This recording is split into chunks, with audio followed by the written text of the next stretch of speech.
Et puis là, t'as encore Baby Sex Pistache ici, que j'ai fait, ce film-là.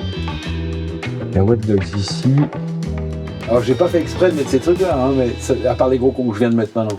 Tu sais, il y a 20 ans, j'ai voulu commencer un film sur le Servette, mais je savais pas comment le faire, j'avais aucune idée, mais je me suis dit, faut que je mette en boîte 2 interviews. C'est des gens qui vieillissaient, et je pensais que ça allait pas durer longtemps, et j'ai bien fait. C'était Georges Aldas, qui est une légende, parce qu'il a joué au Servette lui aussi en junior, il a même été joué dans l'équipe réserve, je crois. Puis Jean-Jacques Tillman, qui était pour moi une espèce de commentateur de référence, il parlait avec beaucoup de bonhomie, comme ça, il avait un phrasé unique.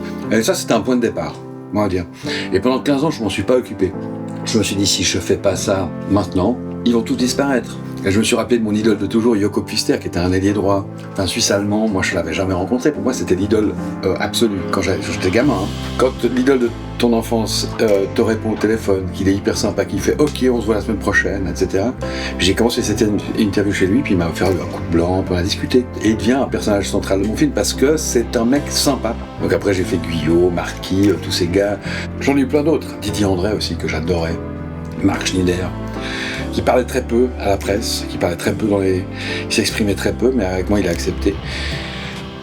Eric Journer, parce que pour moi c'était pas le gardien de mon enfance, c'était l'antagoniste. C'est le type qui avait joué Centre-Avant contre Servette en 77 à la Pontaise.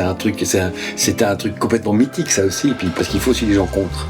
Sinon tout est lisse, tout est gentil, etc. J'ai eu Gabé Chapuisat aussi, qui détestait Servette en fait, parce qu'il est vaudois, puis parce que c'est normal, c'est dans ses gènes.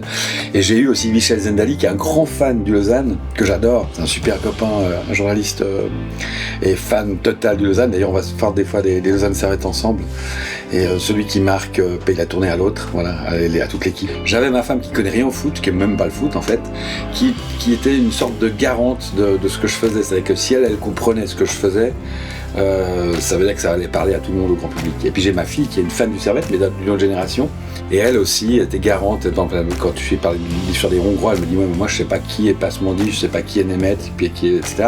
Donc du coup il a fallu que je sois un peu malin pour bien les signifier, quoi.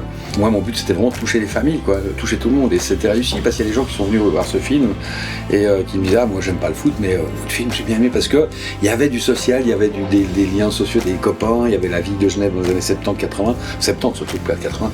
Donc j'ai fait ce film un peu comme ça, sans trop y croire en plus, en me disant ouais, ça va intéresser que moi, ça va intéresser qu'un vieux con comme moi, de ma génération. Et je me disais, il y a qui est fan de ma génération, on est 15, tu vois. Puis en fait, pas du tout, on est je sais pas, 10 000 quoi en fait.